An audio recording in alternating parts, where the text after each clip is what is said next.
नमस्कार, छत्तीसगढ़ एक्सप्रेस आप देख रहे हैं और मैं हूं आपके साथ काजल दुबे। बुलेटिन की शुरुआत करेंगे कुछ खास खबर के साथ। सबसे पहले बात करेंगे छत्तीसगढ़ विधानसभा बजट सत्र की, जो कि आज दूसरा दिन है। दूसरे दिन की कार्यवाही की शुरुआत पूर्व प्रधानमंत्री मनमोहन सिंह को श्रद्धांजलि देकर की गई। विधानसभा अध्यक्ष ने कहा कि मैं पूर्व प्रधानमंत्री मनमोहन सिंह को श्रद्धांजलि अर्पित करता हूं। उन्होंने सार्वजनिक जीवन में कई महत्वपूर्ण जिम्मेदारियां निभाई है। उन्होंने केंद्र सरकार में वित्त मंत्री और प्रधानमंत्री के पद को सुशोभित किया है। उनका जीवन हम सभी के लिए प्रेरक रहेगा। वहीं नेता प्रतिपक्ष डॉक्टर चरणदास महंत ने कहा कि ये एक बहुत कठिन समय है। आज जिस भाव को अध्यक्ष महोदय ने प्रकट किया है, ये एक उदाहरण पेश किया गया है। हम भले ही अलग अलग दल से हो, लेकिन उनकी भावना निष्ठा को बहुत ही अच्छे तरीके से प्रकट किया गया है।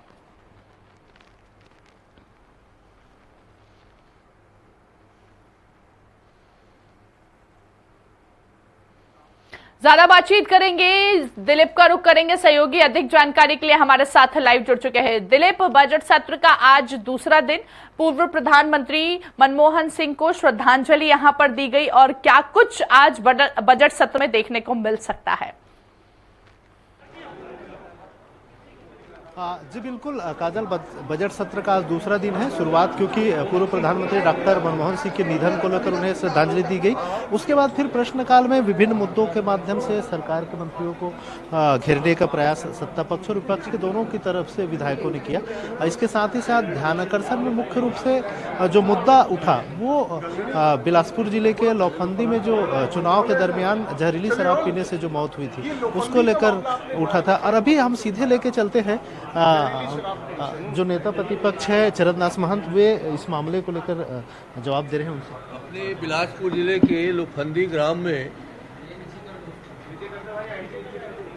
लगातार 8 लोगों की मृत्यु हुई और सरकार ये बताने में शर्मा रही है कि इन 8 लोगों की मृत्यु जहरीली शराब पीने के कारण हुई। हमारे सभी साथियों को पता है, आप लोग उसमें शामिल हैं, कि उस गांव के बच्चे, उस गांव के उनके माता पिता सब लोगों ने कहा कि ये शराब पी के मृत्यु हुई है। उसको भी सरकार छिपाना चाहती है। शराब क्या गांव वालों के द्वारा बनाया गया था? शराब क्या बाकी के गांव के बाहर के दुकानों से या तो अवैध शराब की ढुलाई हो रही उससे लाया गया था?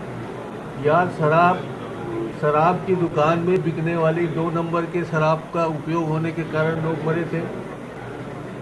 शर्म की बात है, शर्म अगर कोई गलत शब्द है तो मैं दूसरे शब्दों में बोल देता हूँ। लोगों ने सरकारी जवाब ये आया कि मछली खाने के बाद लोगों की तबीयत बिगड़ी और इतने लोग मर गए। शराब पीने वालों की न तो रिपोर्ट आए अभी तक, बहाना किया जा रहा है, बिसरा जांच के लिए दे दिए है, यहाँ जांच के लिए दे दिया है। हर तथ्य को छुपाने की कोशिश हो रही है। हम कर रहे हैं बिलासपुर की जगह रायपुर में इलाज हुआ, वो कर रहे हैं नहीं बिलासपुर के सिम्स में आया और सिम्स वालों ने रायपुर में भेजा। इस तरह 4 पेज का जवाब मैंने अपने जीवन काल के 45 सालों में ध्यानाकर्षण का जवाब 4 पेज का नहीं देखा है। ये स्पष्ट रूप से दर्शाता है कि हमारे मंत्री अवैध शराब के धंधों को बचाना चाहते हैं, अवैध धंधे करने वाले उन मुर्गों को बचाना चाहते हैं और अवैध शराब करने वाले उन कोचियों को बचाना चाहते हैं। और पूरा उनका 4 पेज का उत्तर इसी बात के लिए था जिसका हमने विरोध किया है, विरोध करते रहेंगे। और ये एक सिपाही की प्रक्रिया है जो सरकार अवैध शराब में लिप्त लोगों को बचाना चाहती है। सर, लेकिन आपके पूरे कांग्रेस को लेकर विजय शर्मा ने कहा था कि नैतिक बल नहीं था इस प्रश्न को पूछने का है? जो आज आपने प्रश्न पूछा उस पर उन्होंने कहा कि नैतिक बल नहीं था। कांग्रेस की सरकार में पूछना 3 साल पहले पूछे रहते थे और बेहतर होता। ये देखिए, इनके पास तो एक ही सवाल है कि आप 3 साल पहले ऐसे कर दिए होते हम यहाँ नहीं आते, ऐसे कर दिए होते हम यहाँ नहीं आते। हर बात में हमारा नैतिक बल है। और आज तुम जिस कुर्सी में बैठ के जवाब दे रहे हो हमारे बल के कारण दे रहे हो। अगर हमारा बल नहीं होता तुम देते भी नहीं हो जवाब। दूसरी बात, आज का जो हमारा क्वेश्चन था, 28 दिन पहले विधानसभा में प्रश्न लगाया जाता है, 28 दिन तक ये लोगों को भारत माला का जवाब नहीं मिला। 213 करोड़ रुपए एक आदमी का पैसा दूसरे आदमी को दिया गया। उस पैसे के लिए हेड में पैसे नहीं थे, उस पैसे को दूसरे हेड से करके दे दिया और आपने उस पैसे का उपयोग कहाँ हुआ ये बताना नहीं चाहते। 3 कलेक्टर ने जांच करके बताया है कि न बटांकन हो सकता, न नामांकन हो सकता, न दिया गया है। उसके बावजूद भी आप ऐसे तथ्यों को छुपा रहे हैं। शहर के पास के, राजधानी के पास ही, राजधानी के बिलासपुर के बजाय रायपुर में ही विधानसभा है, उसके बाद भी 28 दिनों तक का जवाब सिर्फ इसलिए आप नहीं दे पा रहे हैं कि आपने विस्तृत प्रश्न किया है।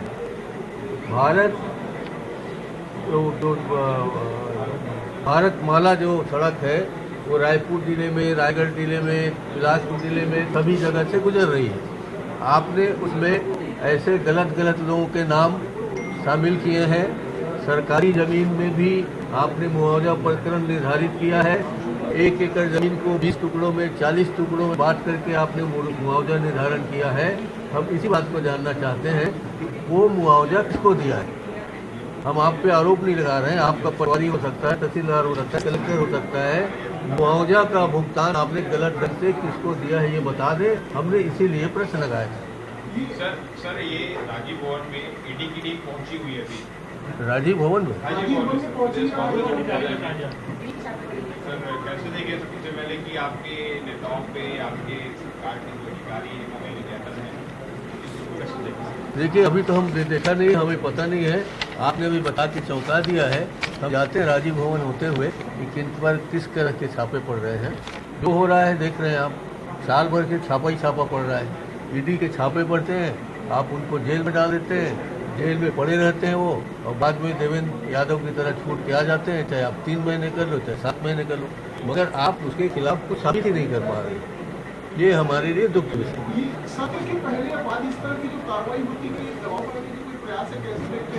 अब देखिए इन लोगों के पास ऐसा कुछ कंक्रीट जानकारी या शिकायत के आधार पर लोगों की जांच संस्थित नहीं हो पाया है, जांच पूरी नहीं हो पा रहे हैं और जानबूझ के हमारे लोगों को शक के ऊपर आप कर रहे हैं। हमारे इसी शराब के घोटाले के नाम से आपने माननीय हमारे गौतम जी को अंदर कर दिया है, उसको कुछ कर ही नहीं पा रहे हैं, कुछ पुलिस उस पर जवाब ही नहीं दे पा रही है। तो ये इस तरह जबरन के अपने विरोधियों को प्रताड़ित करने, उनका बल उपयोग करके उनको चुप कराने के जो बातें आप करना चाहते हैं वो उचित नहीं है। लोकतंत्र में ऐसी बात नहीं होना चाहिए। हम इस पर सरकार की निंदा करते हैं। सर आज सभी जेल में कैदी जो है गंगा जल से स्नान किए हैं, हर हर महादेव के नारे लगे हैं। जी नहीं, हम अच्छी तरह से देख रहे हैं। हमने भी जिस दिन मौनी अमावस्या था उस दिन गंगा जल मंगवाए थे, अपने पूरे स्टाफ को मिला था।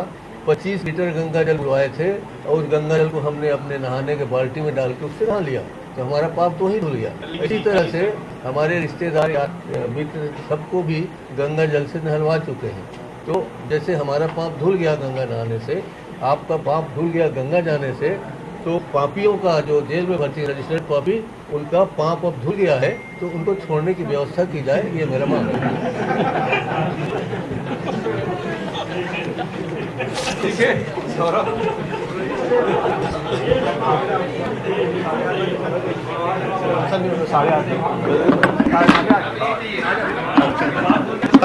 हाँ जी काजल, ये जिन्होंने तमाम जानकारी दी, बताया कि किस जी दिलीप पट यू जी इन्होंने बताया कि किस तरह से जो सवाल उठाया गया है भारतमाला प्रोजेक्ट को लेकर, उसको लेकर जवाब नहीं आया। हालांकि अध्यक्ष के कहने पर अगले जो प्रश्नोत्तर काल होंगे, अगले उसमें वह प्रश्न का उत्तर जवाब आएगा, इस तरह की बातें भी सामने आई। इसके अलावा जो खास करके जहरीली शराब का मुद्दा जो उठाया था, उसको लेकर भी सवाल उठाए हैं कि सरकार हर चीज को पिछली सरकार पर, कांग्रेस सरकार पर डाल देती है कि उनके समय ऐसा हुआ था, इनके समय ऐसा हुआ था, 3 साल पहले क्या हुआ था, उससे क्या मतलब, अभी आपकी सरकार है, आपको जवाब देना चाहिए। इस तरह के सवाल नेता प्रतिपक्ष ने उठाए। जी काजल, बिल्कुल दिलीप, हमने देखा यहाँ पर, कल भी हमने देखा कि अभिभाषण को कांग्रेस ने कॉपी पेस्ट बताया। लगातार कहीं ना कहीं यूं कह सकते हैं कि कांग्रेस जो है इस बजट को लेकर, बजट सत्र को लेकर अपनी पूरी प्रिपरेशन से आई है। ऐसे में बीजेपी यहाँ पर, प्रदेश सरकार जो है वो कितना रेडी है उनका आंसर करने के लिए? जी बिल्कुल, लगातार दोनों दलों की ओर से कल विधायक दल की कांग्रेस की भी बैठक हुई, जिसमें उनकी अपनी तैयारियां है। हर दिन एक अलग अलग मुद्दे को लेकर स्थगन प्रस्ताव लाकर सरकार को, सत्ता पक्ष को घेरने का प्रयास किया जाएगा। वहीं दूसरी ओर बीजेपी की बात करूं तो सरकार की ओर से भी कल बैठक हुई देर रात मुख्यमंत्री विष्णुदेव साय के नवा रायपुर स्थित निवास पर। वहां पर सभी जो विधायक है, मंत्री है, उनको बताया गया कि किस तरह से जो विपक्ष के जो हमले होंगे, जो सवाल आएंगे, उनको आंकड़े के साथ जवाब देना है। और खास करके पूर्ववर्ती सरकार में जो गड़बड़ियां हुई है, जो भ्रष्टाचार हुए हैं, उन आंकड़ों को निकालकर उनके जवाब देना है, ताकि उनके पलटवार किया जा सके। इस तरह से एक तैयारियां इनके तरफ से भी है और सबको अलग अलग जवाबदारी दी गई है कि जिनके विभाग से संबंधित जो सवाल आएंगे, उनका जवाब वे किस तरह से तैयारियों के साथ दे। इस तरह की भी तैयारियां कल की गई और दोनों पक्षों की ओर से, चाहे सत्ता पक्ष की बात करें जिसमें मुख्यमंत्री विष्णुदेव साय की अध्यक्षता में बैठक हुई थी, वहीं विपक्ष की बात करें जो नेता प्रतिपक्ष डॉक्टर चरणदास महंत की अध्यक्षता में उनके निवास पर बैठक हुई थी, जिसमें कांग्रेस के पूर्व मंत्रियों को भी बुलाया गया था और सभी जो पीसीसी चीफ सहित संगठन के तमाम बड़े नेताओं को आमंत्रित किया गया था इस बैठक में, ताकि उनका अनुभव का लाभ भी नए विधायकों को मिल सके और किस तरह से सदन में अपनी बातों को रख सके, किस तरह से सवाल उठाया जा सके। इन तमाम चीजों को लेकर चर्चा हुई और साथ ही साथ एक रणनीति बनाई गई है कि पूरे सत्र के दौरान रोज अलग अलग मुद्दे को लेकर एक स्थगन प्रस्ताव लाया जाएगा और जिसमें सरकार से जवाब मांगा जाएगा। तो इस तरह से एक रणनीति बनाई गई। उसी रणनीति के तहत आज कांग्रेस के जो नेतागण है, विधायकगण है, ये लगातार इस मुद्दे को उठाते रहे और खास करके शून्यकाल का जो मसला था, शून्यकाल में जिस तरह से जो मामला उठाया गया, उसमें यही था कि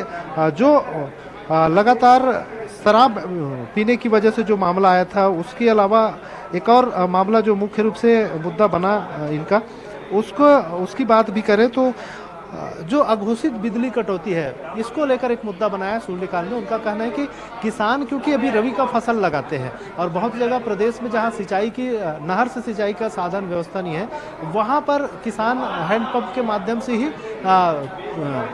खेतों को सिंचित करते हैं, लेकिन लगातार अघोषित बिजली कटौती हो रही है। इसको लेकर जवाब मांगा गया। तो इसको हालांकि विपक्ष की ओर से सभी नेताओं ने इस पर चर्चा कराने की मांग की। पूर्व सीएम भूपेश बघेल ने मामला उठाया, नेता प्रतिपक्ष डॉक्टर चरणदास ने उठाया और अलग अलग विधायकों ने भी इस मामले को उठाया और उन्होंने सीधे तौर पे कहा कि इस मामले को, चर्चा को ग्राह्य करके फिर इस पर चर्चा करानी चाहिए। हालांकि आसंदी ने, विधानसभा अध्यक्ष ने इसे अग्राह्य कर दिया, इस मामले पर चर्चा कराने से उन्होंने इनकार कर दिया। इस तरह से रोजाना अलग अलग मुद्दों को लेकर चर्चा हो रही है। चलिए ठीक है, बहुत बहुत शुक्रिया दिलीप हम तक जानकारी पहुंचाने के लिए। तो देखिए अलग अलग मुद्दों पर यहाँ पर चर्चा जो है बजट सत्र के दौरान यहाँ पर की जा रही है। आज दूसरा दिन है। सबसे पहले पूर्व प्रधानमंत्री को यहाँ पर श्रद्धांजलि दी गई और इसके साथ ही यहाँ पर रमन सिंह ने कहा कि उन जीवन के लिए प्रेरक हैं पूर्व प्रधानमंत्री। नेता प्रतिपक्ष चरणदास महंत ने भी उनको श्रद्धांजलि दी और इस बीच यहाँ पर कहीं ना कहीं बजट सत्र में